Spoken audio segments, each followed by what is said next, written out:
I think if we've learnt anything out of the last, month, Kiwis love their KiwiSaver. And if we think about some of the research that we've done, KiwiSaver is so going to be such an important part of people's retirement plan, and in particular for millennials. And so this panel is about unpacking what does KiwiSaver in 2050 look like. Delighted to be joined by an absolutely all-star panel. Rhiannon McKinnon from Kiwi Wealth, Susan St. John from University of the RPRC, Jane Wrightson from the Retirement Commission, and Nigel Jackson from BT Westpac. Like with all of our sessions, folks, completely interactive. Please feel free to send the questions through as you've been doing all yesterday and today. And rather than actually introduce the speakers, I'm going to actually invite each of them just to talk for a moment, introduce themselves, and probably answer the first question, which is, what will retirement look like for you? And Jane, I might start with you on that one. Okay, I'm Jane Wrightson. I call Jane Wrightson Toka Whenua. I'm the Retirement Commissioner. I've had this gig, the privilege of this gig, for 2.5 years. This is my first conference face-to-face. And I come from a 30-year career in the media, so I snorted a lot at the media panel this morning and thought that was very entertaining with their various slants. What retirement looks like for me is comfortable but not luxurious. Comfortable because I have had the privilege of tertiary education. I will have worked for 40 years by the time I retire, and by retirement I mean ceasing paid work. I don't mean shuffling off the mortal coil, and I don't mean pension age. I mean ceasing paid work. I will be somewhat less well off than my male peers, I think, even though I've been relatively well paid through my life. And I generally won't have too many complaints. And I think my generation, I'm a young boomer, will be the last who will have this level of comfort. That's what I think. Thank you, Jane. Susan. Ngā mihi o te rā. My pleasure to be here. Susan St. John ahau, yes, from the Auckland University, and asked a very intrusive question, I think, as to what my retirement looks like. Well, I've actually been retired for 12 years, and I've been working ever since. So it's rather an odd question, and when we are told today that we should be looking forward to 2050, a bit like Jane, I'm a bit reluctant to say it, but I'm unlikely to be here, except that my father lived till he was 102, so there may be a slight possibility. So, because I've been around forever, I've been involved in this area since the 1970s. In the 1980s, I wrote a book with Tony Ashton, and it was about New Zealand. It was about superannuation in New Zealand, and on the cover we put two old ladies knitting, and we used to joke that would be us in 40 years' time. Well, it's not so much a joke now, I'd have to say, and I do share Jane's trepidation about looking into the future and what it holds in the retirement area. So if I think about my own journey, I was a school teacher for 5 years and belonged to government superannuation, and then in the 70s when I left to have my first child, I did as women were expected to do, which was to cash up their superannuation because it would be helpful in starting a new family, etc. While I was bringing up my family for 10 years, I did work for my husband as an accountant and made sure I paid myself, and of course got into the compulsory labour scheme in the 70s. Once again, that folded, we got our money back. So my next opportunity was when I went back to the university in 1981, and the first thing that I was told was that, oh, you don't need to be in the government super fund because you're married. So it took me quite a long time, surprisingly long time, before the penny actually dropped, and I did manage to get myself squeezed in before that scheme closed.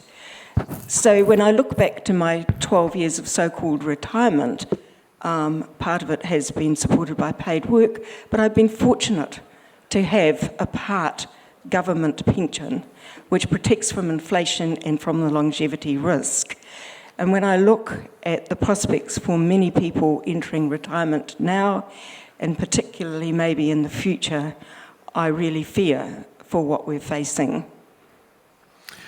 Thank you, Susan. We might come back to that question about kind of work in retirement and what might have led you down that path. But Rhiannon, can I go the same question to you? What will retirement look like for you at the time that you get there? This probably will be around 2050, actually, if people want to do the maths on that. I was thinking, what's quite extraordinary is how little I actually think about my retirement. I mean, given my role, and I work in this sector, but I don't like to cast my mind forward that far. I look at my KiwiSaver balance and think it's much lower than I would like it to be, and I'm constantly trying to play catch up with my husband, and I'm always losing. I think we'll talk to sort of gender and participation rates and all those sorts of things in a bit, but I certainly feel it in my balance. But I do hope that by the time I'm retired, we've paid off our mortgage, and we've got enough to sort of lead a sort of relatively simple life, but with enough money to sort of travel on occasion. But that's the dream. But who knows? And no work, hopefully. But it sounds like I think everyone I've seen around me who retires, a generation older, they just seem to keep working and pottering and doing bits on the side. Does your retirement include growing veggies and keeping chickens? That would mean quite a big lifestyle change for me. I like to think that one day I'll get into growing vegetables in the way that I got into cooking, but I'm still waiting for the moment. Again, we might come back to that one. And Nigel, same question to you. What does your retirement look like when you get there? Yeah, look, I've been really fortunate. Basically throughout my working life, I've been a member of employer-based super schemes, and including KiwiSaver, and also lucky to get into the housing market at a time when the challenges of first home ownership were a lot lower than they are now. So, I think generationally there's been, I've definitely been fortunate. The other comment I make about retirement is, obviously I don't think there's going to be a hard stop at 65. I want to work less. I want to work on different things, but I want to keep working. I want to keep active for a while, certainly. So that's going to be a big focus. But so in general, look, I don't have an absolute detailed plan that I'm ticking off every day. But I expect we'll be reasonably comfortable. Obviously a lower income, but we're reasonably fortunate from a generational standpoint and a gender standpoint too. Just to sort of overlay KiwiSaver, and that sort of employer-based saving really works for people who are in full-time work for a long period. So works less successfully for people who aren't. Awesome. It's such an interesting question because it's so personal, and yet we all sit in roles that we kind of look across the macro set. So thank you for your kind of personal stories, because I think it brings it to life. But this conversation is about retirement, but it's mostly about KiwiSaver in 2050. So if we can perhaps unpack a little bit of a SWOT analysis, if we can. I mean, what's currently working well, and then we'll kind of come to what's not working so well, and maybe just have a quick dive into the opportunities. And Rhiannon, you've done a bunch of research just recently, so maybe I'll start with you on that one. Absolutely. So, in terms of what's working well, I think, the scheme in general is, a great thing to have started 15 years ago in New Zealand. You see the 80 billion under management already, which gives us the ability to sort of start really investing within New Zealand as well. But there's no doubt you need to sort of tweak policies around the edges at the very least, and I think sort of 15 years in is a good time to do it. The research you're referring to, of course, is the research that we commissioned into the gender retirement gap, which pretty much sits around 20% the whole way through, and depending on what you do in terms of your life choices, if you leave the workforce at the age of 30 as a female and you don't get back into it, that gap can end up at 62% by the time that you retire. The things that we saw that made a really big difference there were sort of pay parity, participation in the labour force, financial confidence for women and where they put their money. And we also thought about whether carer payments might be useful through those periods outside of the paid workforce. So there's a lot for people to work on there, and we've certainly shared that research with MB and with the Retirement Commission, and hoped that sort of thinking is incorporated to any policy changes. Awesome. We will jump into some policy in the next bit of the discussion. But Susan, you spent a lot of time in the KiwiSaver space. What do you think the scheme does well? I think KiwiSaver works brilliantly well, and I say that from the perspective of having been involved in consulting on the Irish auto-enrolment scheme over the last decade, and they are so far behind us and still struggling to get their scheme up and running. The design features of it are just not gender-friendly at all. So I think New Zealand has done brilliantly in getting it off the ground as quickly as it did. So we're 15 years in front of the Irish already. It's really well branded. That's one of the things I think that we need to be particularly proud of, because everybody knows about their KiwiSaver. Everybody understands or is getting to understand its importance. And it has supplanted the old traditional employer schemes largely, not totally. But that is not the case in Ireland, where they're trying to graft their auto-enrolment scheme onto the existing plethora of not fit-for-purpose employer-based schemes. So we've got it centrally managed, we've got the IRD, we've got the FMA. The whole structure, I don't think, can be faulted. However, of course, nothing is perfect, and KiwiSaver has the fundamental weakness that it's based on the male model of traditional work, and that's a model that doesn't suit men well either. And so let's make the changes, and congratulations to the Financial Services Council and to Women in Super and to the Retirement Commission for the real enthusiasm and positive activity in making the changes that will make a difference. Awesome. Thank you, Susan. Jane? I agree with Susan that the design of it is probably as good as you can get. I famously sold out of the National Provident Fund very early in my career when I decided that it was highly unlikely I'd work for the public sector throughout my career, then bloody well did so.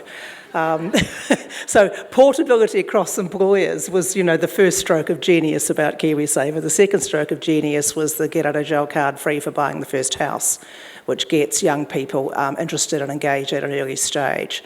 The unknown, because we don't have enough data, is what happens after that. So do they come back? Do they contribute at the same or better levels? Do they only focus on the mortgage? We don't have enough knowledge about behaviour in this space, which I think is something that we at the Commission will be looking at harder in the next year. So basically, very fortunate to have it, aren't we, NZ? But as Susan said, nothing's perfect, and if you put a number of slightly different lenses on it, it does give you pause for thought. So obviously, if you put the gender lens on it, it gives you the issues around the lower balances and the time out of the workforce. If you put a treaty lens on it, you start having to think harder about equity, because Māori work differently, they're generally lower paid, Māori women are much less lower paid, and their balances and views around saving for retirement are quite different to Pākehā. If you put up the ethnic and migrant lens, that also throws up some problems, often around casualised employment and visa status. And we've got an interesting little paper coming out shortly around visa status and how people who come here as migrants or refugees take a long time to become eligible for KiwiSaver. And if they stay, they've lost 5 years, maybe longer. And then given that this is a long-term savings game, it matters. The voluntary system also provides problems, of course, and we know that contribution rates are just too low. So with those 5 lenses, they give you some pause for thought around where future policy development or industry thinking might go. And Jane, where would you start of those 5 lenses? Well, what do you think is the most important? Because I might have a little bit of a regulatory gene in me, I have no interest in joining the regulator. I'd be quite keen on seeing it become voluntary, and I know, compulsory. I know the problems with that. There would have to be a floor at which, below which you wouldn't require it, because we are still a low-wage economy. But I think if you look at us compared to Australia, it's just a no-brainer, really. So I would be thinking harder about pushing for compulsory. I'd be thinking harder about pushing the minimum rate to 5%. I've got a kind of 5% by 2025 jingle in my head. Probably won't happen, but why the hell not?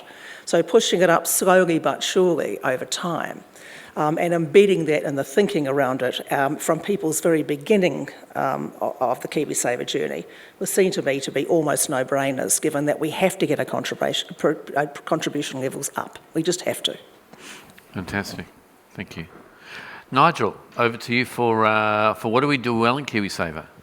Well, I think it's been pretty well covered. I think, brand take-up, it's durable. It was great to hear Nicola Willis talking this morning, and saying that she, very positively about KiwiSaver, and she's not going to tinker negatively with it anyway. And look, I think all the stuff around the features, it's relatively simple. It's, was innovative in terms of auto-enrolment, a lot of that sort of stuff. Provides choice, it's efficient. There's a lot to recommend it from my perspective.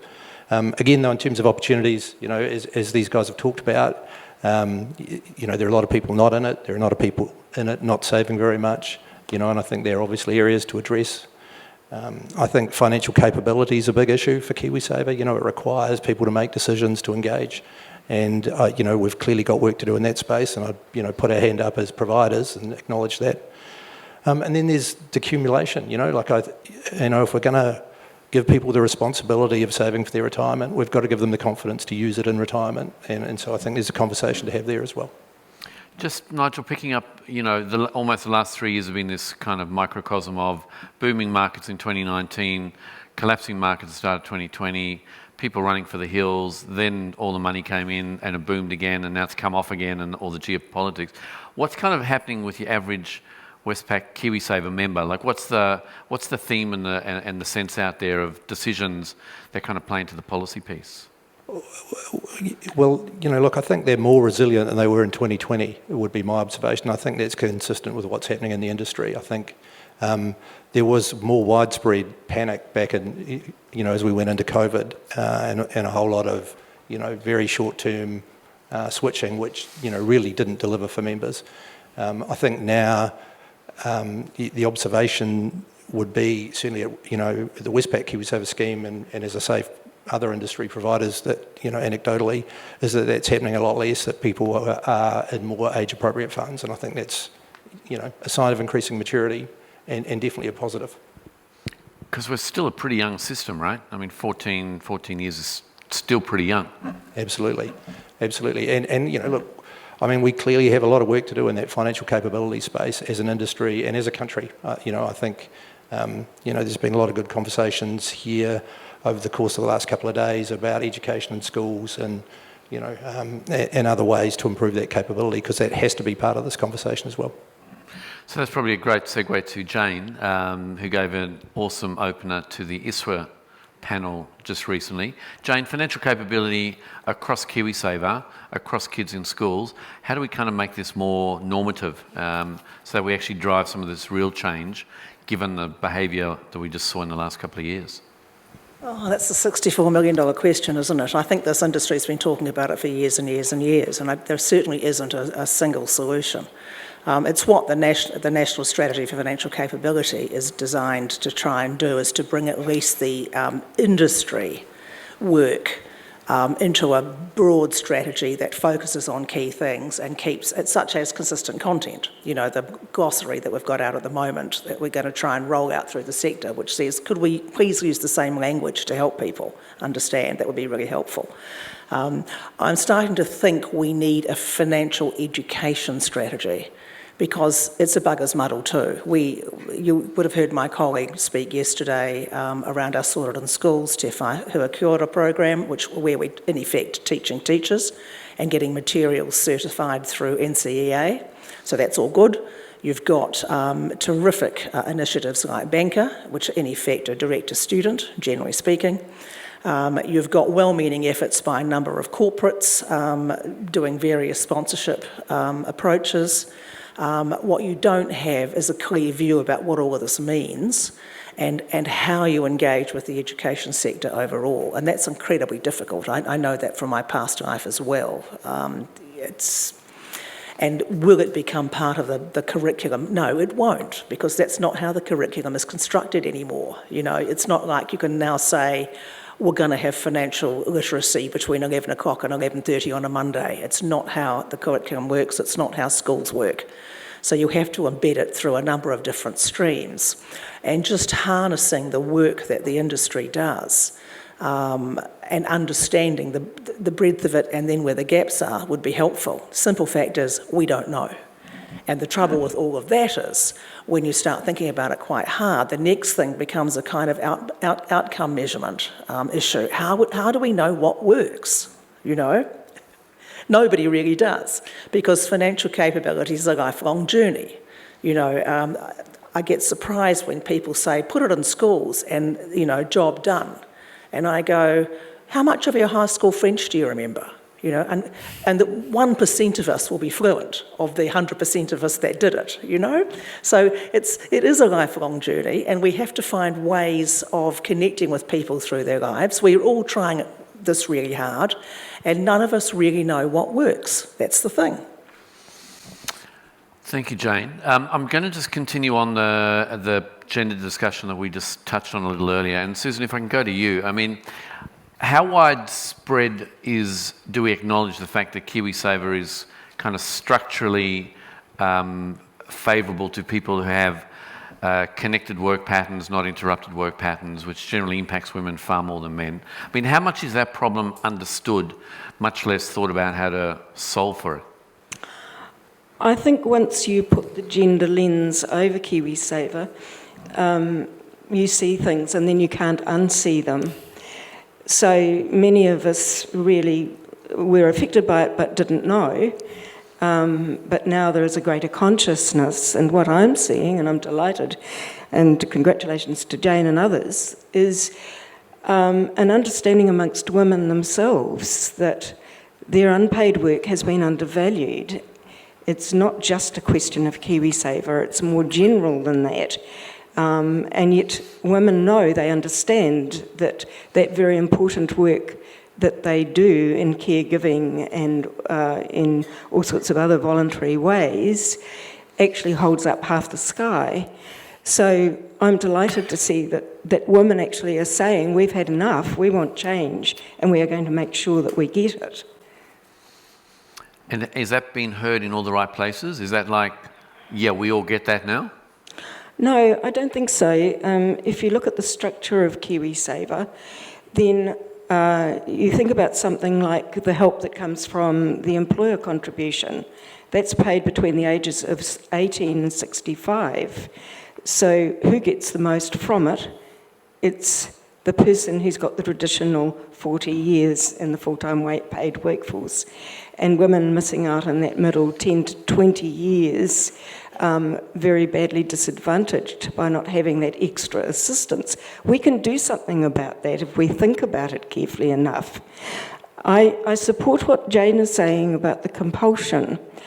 I was actually really pleased to be in the government super fund eventually, because that was automatically taken out of my pay. It wasn't there to be frittered away on all sorts of things within the family. I didn't have to justify it. And when you look at employer contributions, once again with a gender lens, it only goes to those who are actually contributing. So if you're not in KiwiSaver or you're on a savings suspension, you're effectively paid less, and you're subsidising the wages of those that are in KiwiSaver. So in thinking about how that might be improved, not going quite as far as making the whole thing compulsory for everyone. Maybe we could say employers should be mandated, if somebody is in KiwiSaver, to pay the 3% regardless of whether she can afford to be in it or not. It gives that opportunity as well to the employer to provide a bit of education around the fact that when things change, she should be in KiwiSaver, and for the providers to do the same. I'm also very worried about self-employment. It's something that David Boyle talks a lot about. And I look at those that are struggling, earning about 40 to 80,000, that middle income group in self-employment, trying to make a go of it, and having to pay provisional tax and terminal tax and GST and student loan repayments and pay back overpayments of working for families and missing out on childcare subsidies, all the things that happen around that range of income. And of course, KiwiSaver is something over on top of that, which is probably just not possible to even think about for many struggling with self-employment. I don't have the answer to that. That's something for the industry and for the Commissioner to think about. I do think that we have to recognise, when we're thinking of Māori and Pacifica, that KiwiSaver is a middle, upper income program that has suited the Pākehā population. And we do need to pay more attention to what is happening to those who lose work in later life through no fault of their own, find that they are on a very insignificant benefit and find their position eroded by the time they get to retirement. So that's not something that's the fault of the provider or the industry, but it's something that could be definitely paid more attention to by the industry.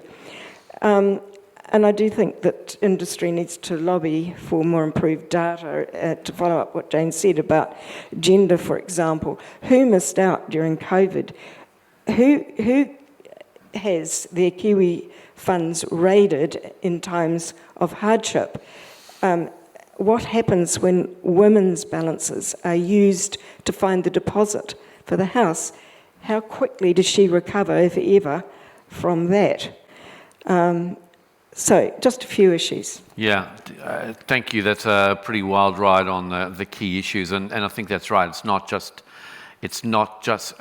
KiwiSaver benefits a certain type of demographic and certain types of people, and there are lots of people outside of that mandate. Rhiannon, I might go to you as well, because perhaps you can unpack a couple of the things that came out of the NZIER research you did in terms of this kind of gender equity debate. Yeah, sure. So just going a little bit deeper on that gender issue, I think, when I look at it, the problems that you have really in gender equity and retirement really just kind of relate all the way back to sort of women in the workforce, full stop, and that's really where it is. It's really about labour force participation and pay parity, and it's probably a subject for another panel that I'm probably not very well versed to talk about. But a couple of things I'd talk about participation, just from a female perspective in the workforce. One is, trying to make sure that you actually are encouraging, as many people in the labour force as possible to rejoin. And for me, that's a lot about flexible working. And I think one of the silver linings of the COVID pandemic is, being much more mainstream in terms of remote working and working from home, which can be really favourable if you're trying to just juggle things, and I certainly juggle things. And so if it doesn't really matter where I am, I think that helps a lot. So I think that sort of favours women a little bit more in terms of coming back into the workforce. And I certainly hope some of those workplace practices continue as we kind of go sort of post-pandemic in New Zealand.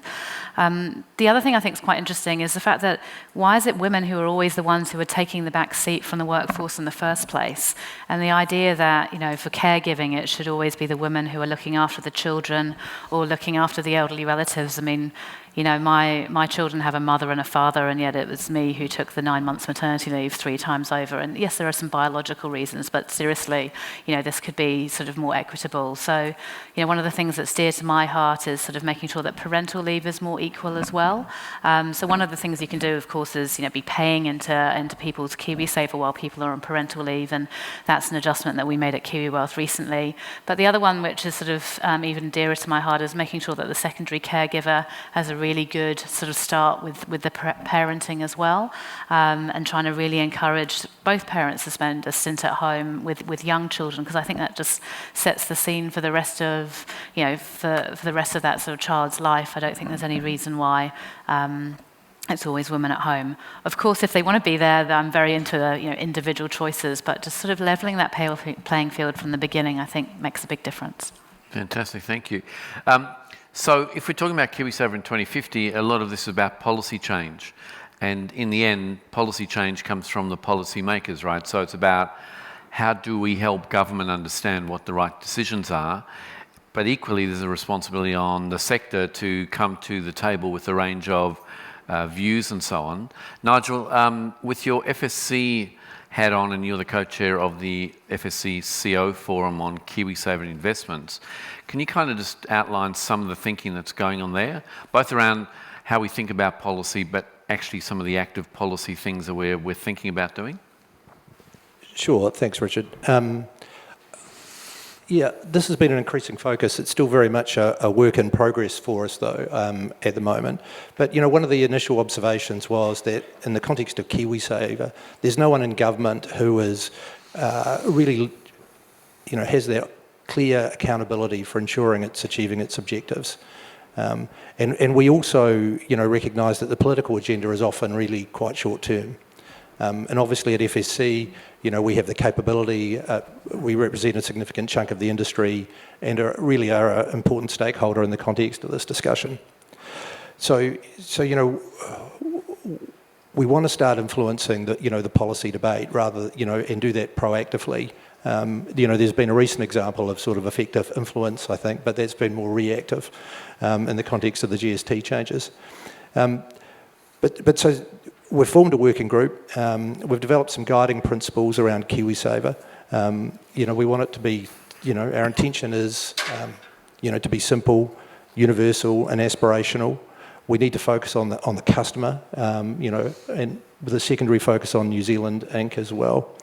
And we've identified 4 key areas of, which we've used to frame up our discussions initially.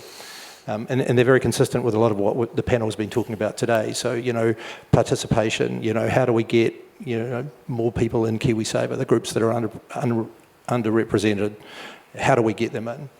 The second one is contribution. How do we get people saving enough for their retirement, or as much as they can afford for a reasonably comfortable retirement?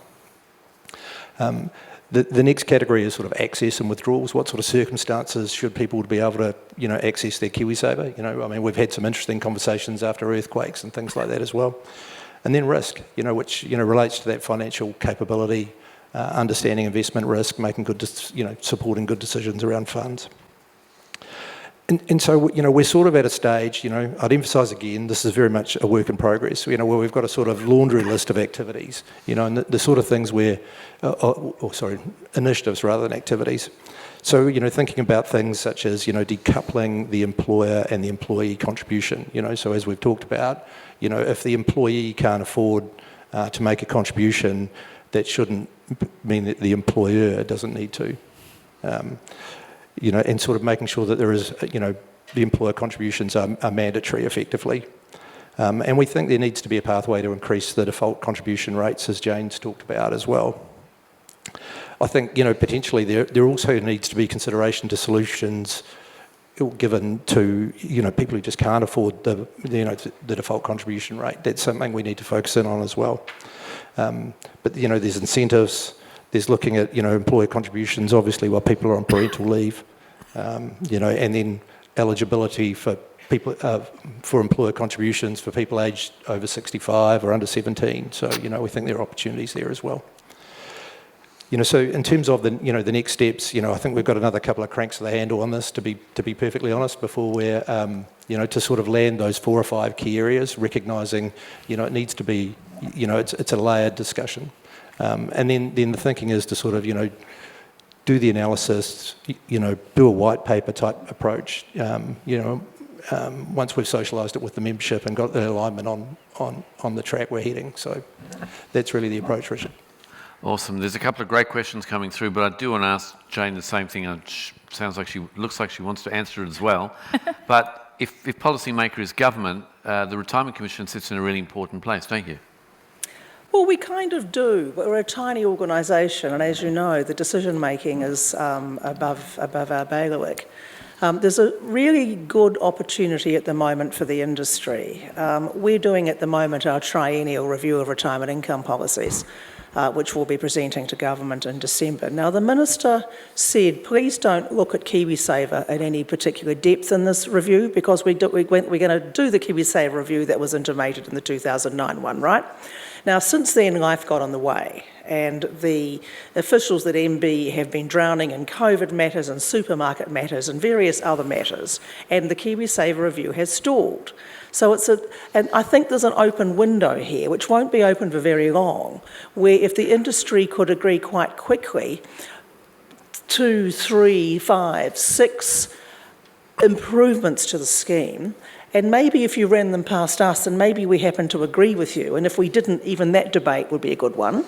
But maybe the industry and the Commission could go to the government and say, oi, we know your review's slowed down a bit. Here's the answer to most of the questions, and here's why it's important. I think but again, there's only a limited amount of time before this door shuts, right? And some of these things are obvious. I can't for the life of me think why teenagers can't get KiwiSaver employer contributions as daft as a brush. Why would that be? The 65 plus one, I assume, is because they think, they're paying the pension as well. And you go, it's irrelevant, actually. If somebody's still working, there should be government contributions. There should be employer contributions. Why would there not be? Thinking about women on parental leave, that's more in the voluntary space, I think, but absolutely encouraging employers to maintain contributions, and thinking about partners, about whether they might be able to come to some kind of, splitting arrangement, which goes, maybe we'll put it into the woman's KiwiSaver account rather than mine for that period of wait. I don't know. But ways the industry can stimulate discussion with its customers, I think, around this, so they know that this matters from a long-term perspective. And by the way, do away with total REM. I frickin' well hate it. Jane, staying with you for a moment, because there's a question here that I think is relevant for you, and I'll then pass it down the panel. And this is about political bravery. So the question is, do you think any government will be brave enough to introduce compulsory contributions? What will it take, or is this just a pipe dream? It doesn't need to be a pipe dream. It's luck and timing. I don't think this government would be brave enough to do it right now. They've got so much on their plate. You can often persuade a government in waiting, an opposition, that it's a good idea and try and cement it into policy. I would be waiting to see who the government was after this election and then trying again. Because I think it was one of your own research says that 78% of New Zealanders support compulsory contributions. So the trick is, what do we do about the people that simply can't afford it? And the trouble is that question often dominates all the discussion, right? And you go, well, it's about 20%. We call them the daily distressed. We may need to carve them out. But for the larger majority of people, it's doable.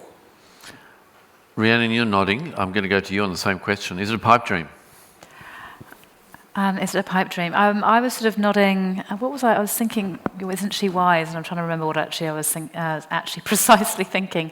I was thinking that was it. If you go compulsory, you've got a few things that you want to solve for, right? We actually think contribution rates, in general, I think we agree that 3 + 3 isn't really enough to get there. So that's one thing. So for me, it's like if you're going to go compulsory, at what stage do you actually try and do that versus a higher contribution rate? And then how do you solve for those who genuinely can't afford it? Is there a way of staggering into KiwiSaver, so you're doing 1% and then 2%, maybe year on year they sort of slowly increase it? Or maybe you just start it for people joining the workforce. Maybe we go, forget the ones already there, we'll get them another way, but maybe we say on your first job, X% goes out your pay. Don't you remember your first pay packet? It's the biggest pay packet you ever had. Yeah, so I think, I do think, yes, you're right. I think if you can get it into a sort of oppositional government, and we'll go talk to Nicola again later, try and get that into onto the agenda. But I think it's solving for who can't afford it at the same time. So just extending this a bit further, a question here. We heard from Nicola Willis earlier that National aren't planning to make any major changes to KiwiSaver, but are open to improving savings for New Zealanders. Is this the opportunity? I guess it's picking up your point, Jane, isn't it? Well, yeah, I mean, I had a chat with Nicola last week, so I gave her my views face to face. I'm outraged that she obviously hasn't taken all of them and sort of spoken about them this morning. But yeah, I think we can continue to, those sorts of things. If you keep talking to these political parties and how they actually form their own policies, I think that's really helpful. And one that is actually not in government and not sort of, confined by the wheels of MB and everybody else who actually have to do the policy making, you can actually probably have a greater chance at influencing at this stage. But, who knows if there'll be a change of government anyway. Yeah. Susan, how important is kind of the academic rigour around scenario planning the changes? And the other bit of that question, given your work with the Irish system, how important is it to kind of bring in what's happening globally, both the good and the bad? Ooh, that's a big question. Can I kind of go a bit sideways with that? Sure, you go wherever you like. Because today's topic is actually about 2050, and I'm concerned that actually we're not viewing the demographic change and seeing the context in which we're expecting KiwiSaver to perform. So you're going to have 4 working age to 1 retired now, going to 2 working age to 1 by then, and you're going to have all of the baby boom retirement over 85 with all of the needs that that's going to impose on society. So KiwiSaver may be just a drop in the bucket when we're looking at coping with this situation in 2050. And I just throw out a challenge to the industry. What protection are we going to offer in terms of risk of outliving savings protection? What protection is going to be built in to drawdown products? What about a bout of inflation? We know how damaging that can be from our latest experience, which came out of the blue after 30 years of low inflation. What happens to the KiwiSaver balances people are trying to live on? 20% of 65-year-olds are expected to live over the age of 95. And so we need to ask the question, is KiwiSaver based on the idea of financial competence, and is that reasonable? We've got huge rates of dementia. The Dementia Society saying there'll be 170,000 by 2050, maybe twice that number because they're under-measured.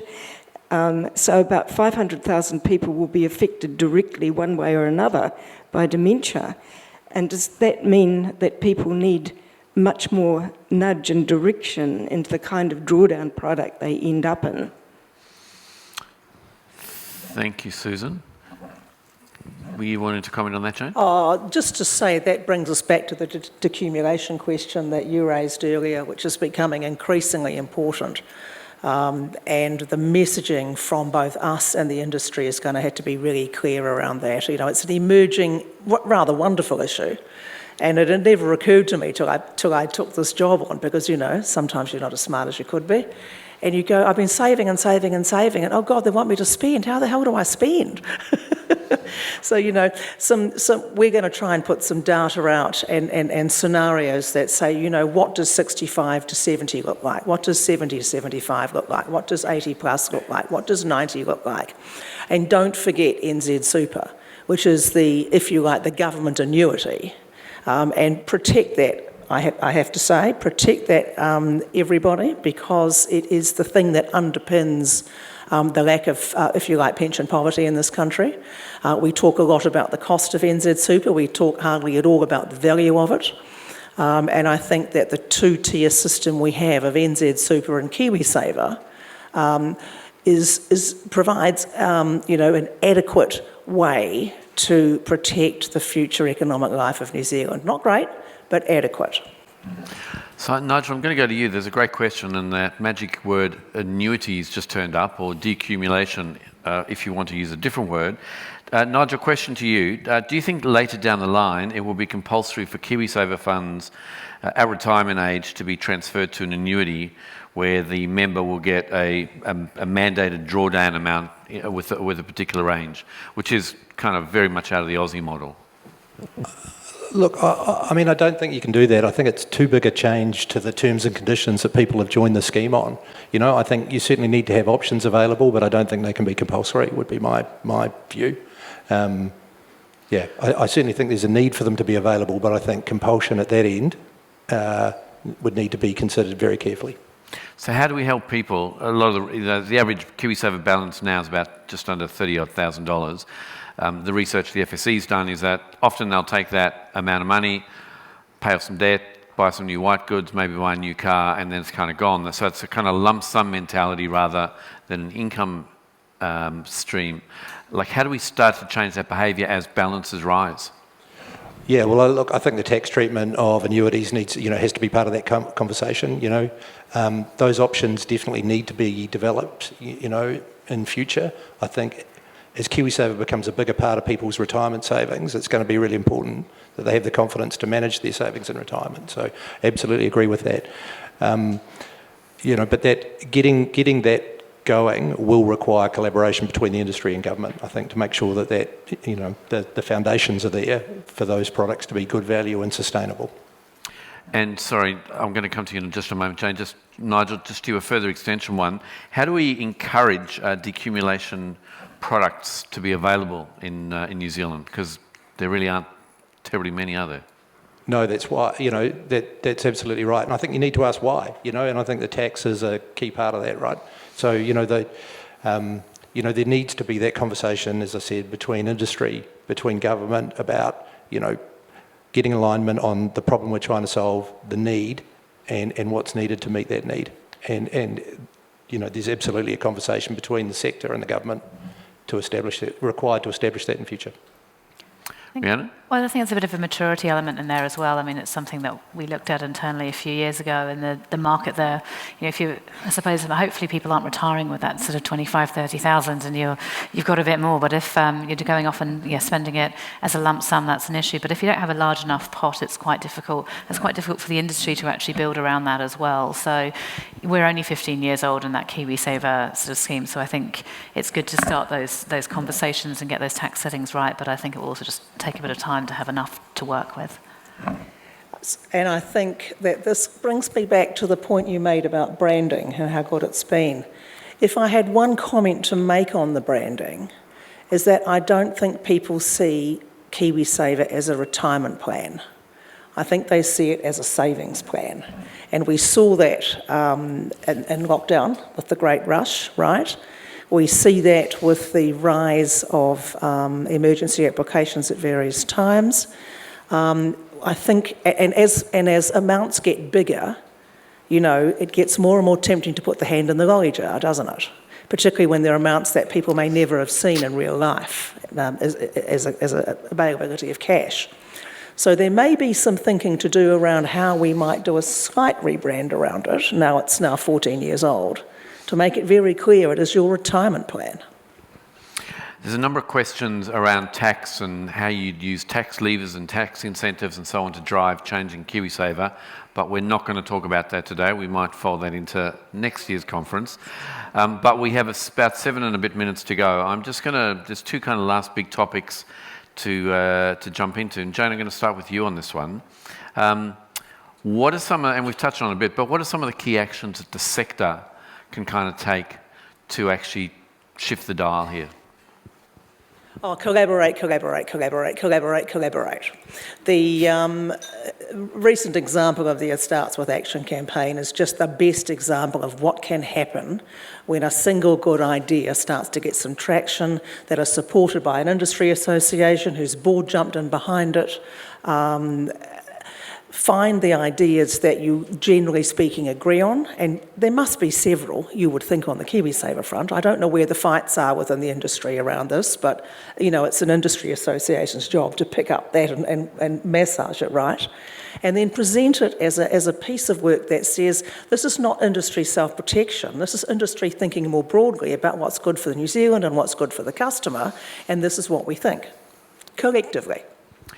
So that's a good piece, right? So how does an industry body, or how does an industry shift the debate from what's good for New Zealand will become good for the sector, as opposed to what's good for the sector will become good for New Zealand? How do you get that kind of change going, and using ISWA as the example? I would stick a dozen marketers from the sector in a room and they'll nail it in a day. Thank you, Jane. Right, watch this space. Nigel. Let me pick that up. I think having good policy, focusing on the issues, having a consumer lens, they're really important things. I agree with Jane that sort of collaborate to get to that point, and then you've got to, at an individual company level, you've got to walk the talk as well. I think get in behind it, amplify it. That consistency of message is really important. Awesome. Susan, did you want to comment on this particular topic? No, but I would think that we have got to grips with the problems with accumulation, and it's great to see progress there.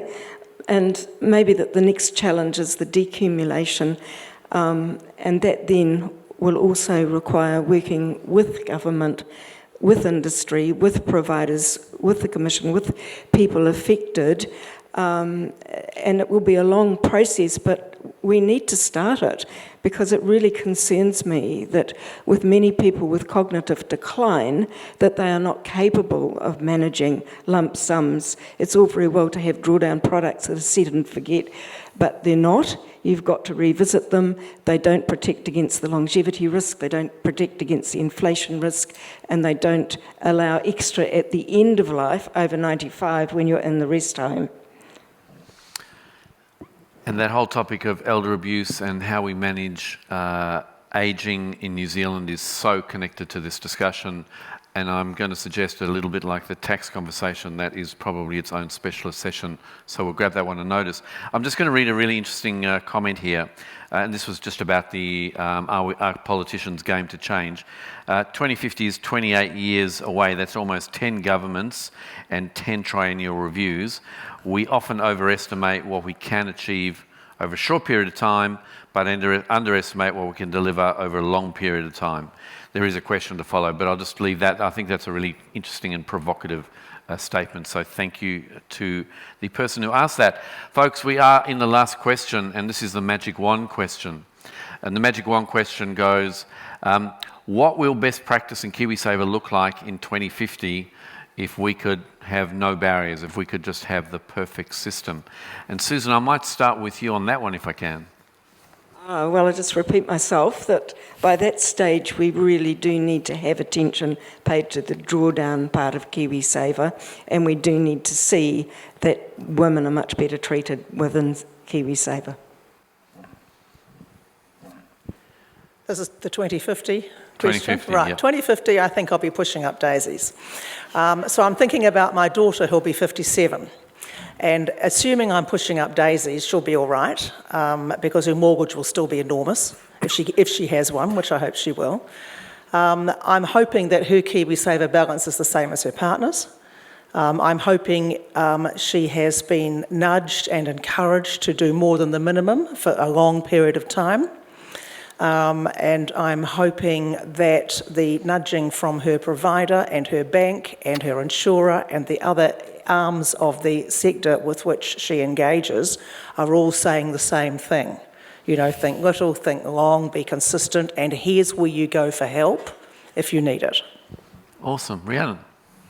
Actually, my sort of thinking around that was going back to that education issue. What I think is quite interesting about the shift over the last 20 to 30 years, and Susan, it's really interesting hearing your sort of retirement savings, is that it's gone from someone basically looking after it for you and you not needing to know anything about it and the company covers for you or the government does, to suddenly we're all meant to be sort of savvy professional investors and know what the hell we're supposed to be doing, whether we should be growth, balanced or conservative. And there's been a huge shift from defined benefit to defined contribution over the last 15 years. And then we all sit there and we kind of like scratch our heads and goes, why do people not know how to do this?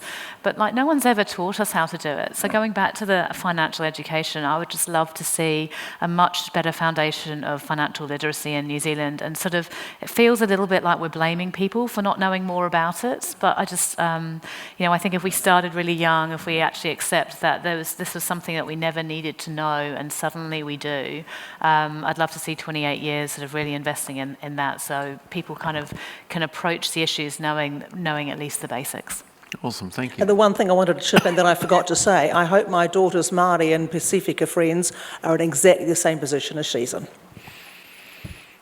Yeah, look, I mean, I think everyone's put it really well. I think, if it has higher levels of participation, higher levels of contribution that make a meaningful difference to people in retirement, that would be real progress.